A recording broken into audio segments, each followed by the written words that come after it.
അതെ പോവല്ലേട്ടാ ഒരു സെക്കൻഡേ. 90s kids ആയിട്ടുള്ള സിബ്ലിങ്സിൻ്റെ അടുത്താണ് എൻ്റെ ഇന്നത്തെ സംശയം, അല്ലെങ്കിൽ എൻ്റെ ഒരു ക്വസ്റ്റ്യൻ ആണ് കേട്ടോ.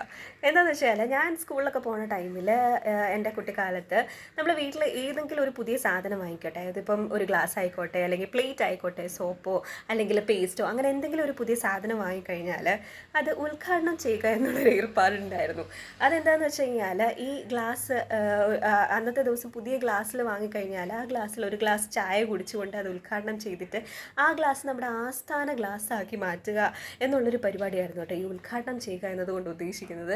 ഇപ്പോൾ എൻ്റെ വീട്ടിലൊക്കെയാണ് ഞാനും എൻ്റെ ചേട്ടനും തമ്മിൽ മത്സരമൊക്കെ ഉണ്ടായിരുന്നു അങ്ങനെ ഒരു കാര്യത്തിന്. അപ്പോൾ പഴയ പേസ്റ്റ് കഴിയുന്നതിന് മുമ്പ് തന്നെ പുതിയ പേസ്റ്റ് ഉണ്ടെങ്കിൽ ഞാനത് നേരത്തെ തന്നെ പൊട്ടിച്ച് ഉപയോഗിച്ചൊന്ന് വെക്കും, കാരണം പുതിയത് ഞാനാണല്ലോ ഉദ്ഘാടനം ചെയ്തത് എന്നറിയിക്കാൻ വേണ്ടിയിട്ട്. അപ്പോൾ 90s കിഡ്സിൻ്റെ അടുത്താണ് എൻ്റെ ക്വസ്റ്റ്യൻ. നിങ്ങളുടെ ഇടയിൽ, നിങ്ങളുടെ സിബ്ലിങ്സിൻ്റെ ഇടയിൽ ഇങ്ങനത്തെ പരിപാടികൾ ഉണ്ടായിരുന്നു? അതായത് പുതിയ എന്തെങ്കിലും സാധനം വാങ്ങിച്ചാൽ അത് ഉദ്ഘാടനം ചെയ്യാനായിട്ട് വീട്ടിൽ അടിപിടി ഉണ്ടാവാറുണ്ടായിരുന്നു എന്നുള്ളതാണ് എൻ്റെ ഡൗട്ടാണോ അതോ ഞങ്ങളുടെ വീട്ടിൽ മാത്രം നടന്നൊരു പ്രതിഭാസമാണോ ഇതെന്നറിയാൻ വേണ്ടിയിട്ടാണ് കേട്ടോ. അപ്പോൾ എന്തെങ്കിലും ഉണ്ടെങ്കിൽ ഒന്ന് കമൻറ്റ് ചെയ്യൂ കേട്ടോ.